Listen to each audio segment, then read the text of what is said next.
Hey everybody, Dan Alexa here from Motivators Personal Training, and thank you so much for watching. In this video, I'm going to go over a diagram and useful visual tool that I call Resistance Mountain. All right, Resistance Mountain. I know it sounds funny, maybe sounds a little corny, but just take a look because I think you're really going to enjoy it and benefit from it. So, whenever I meet a client and anybody that should come into Motivators world, and that includes you, my faithful watcher, starts right here at point A. And we call this point the current state. And of course, current state is intentionally left very broad, very vague, because I want you to assign to it whatever you need. Now, of course, you could be your current state of your financial health, your physical health, your emotional health, spiritual, whatever it may be. The idea is it's where you are. Naturally, we're always dealing in health and fitness, so you might say to yourself, all right, well, the current state is XYZ pounds, so-and-so body fat, dress size, level of physical activity, current nutrition habits. This is where you are. Of course, you want to be up here, and we'll call this your desired state. This is where you want to get to. These are your goals, your aspirations, things that inspire you, things that are in the distance. Could be short-term, could be long-term. That desired state could take you a month, could take you 5 years, whatever timeline you assign to it. It's also intentionally left vague because I want you to begin to assign some ideas, values of your own.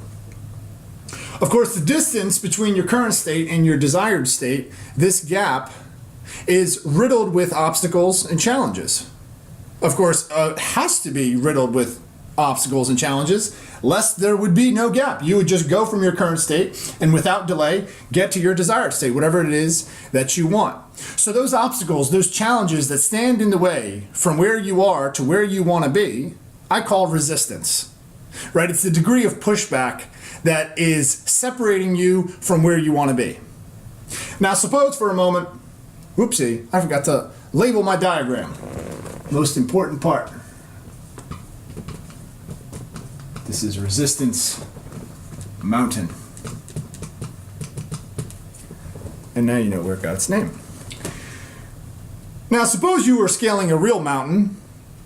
Along the way, 10,000 feet, 20,000 feet, along the way you'd want to know how you're doing. Little progress checkpoints, campsites. Hey, you're 2,500 feet up, 5,000 feet up, 7,500, 3/4 of the way. And it's important just the same to do in your goals and in your progress and ascension to where you want to be. So, for instance, you have little campsite number 1, or I'll call them checkpoints. I'll abbreviate it to CP1. Right, and getting from your current state to checkpoint number 1, you're going to meet mild resistance. So, for instance, let's take someone who wishes to lose 30 or 40 pounds.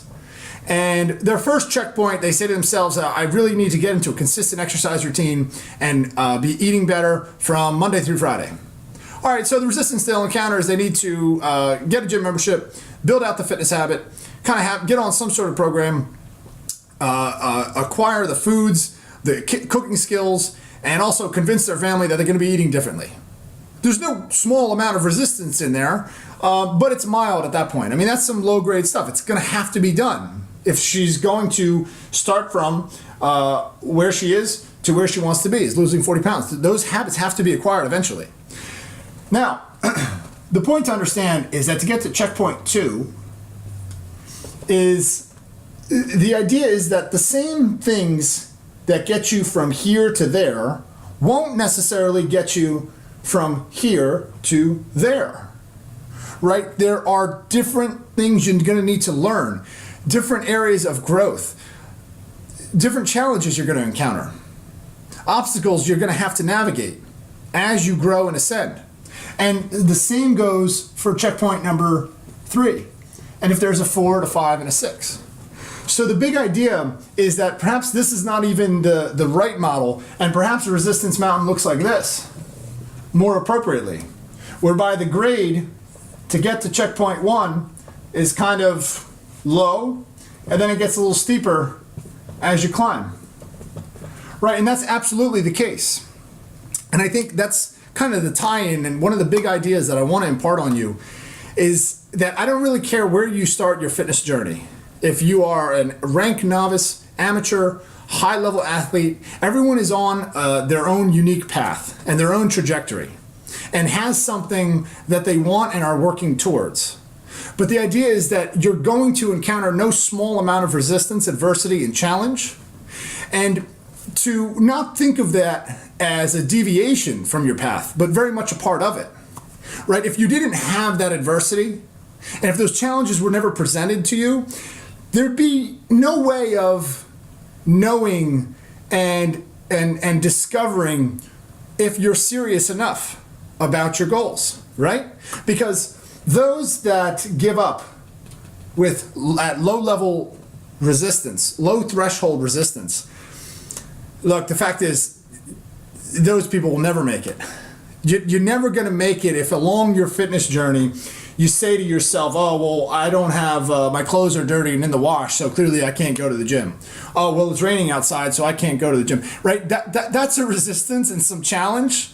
But if that's what's keeping you down, you're never going to climb, you're never going to ascend, because it only gets harder as you go up. So far be it from avoiding resistance and running from it. It's quite something to learn and grow and embrace it, right? That's a big idea. And the more adversity and resistance that you can embrace, the higher you grow, the more you ascend, the closer you get to your desired state. And the next big idea that I want to leave you with is that I think it would be a mistake to believe that only when you arrive at your desired state, whatever that may be for you, that's where you can experience the joy and the happiness, reaching some level of body fat, reaching some number on a scale. Friends, I'm sorry to disappoint you, but there are no fireworks at the end. There's no parade for reaching a single-digit body fat. Frankly, no one really cares.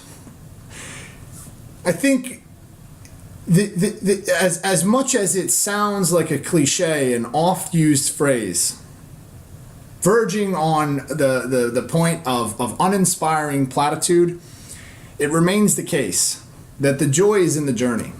The joy is in the process. And the fact is, all that you have in front of you is this very day, and in fact, this very moment, to do your best, now and always. See, there's a great line from Jim Rohn, the late success coach, personal development coach. He said, success is something you attract by the person you become. Okay, success is something you attract by the person you become. And the idea is that you don't just go out and acquire something by happenstance or by the strength of your desire, but you have to be somebody and you have to do something. And in so much as you do so, you'll move closer to who you want to become, and in the process create an extraordinary life. Thanks for watching.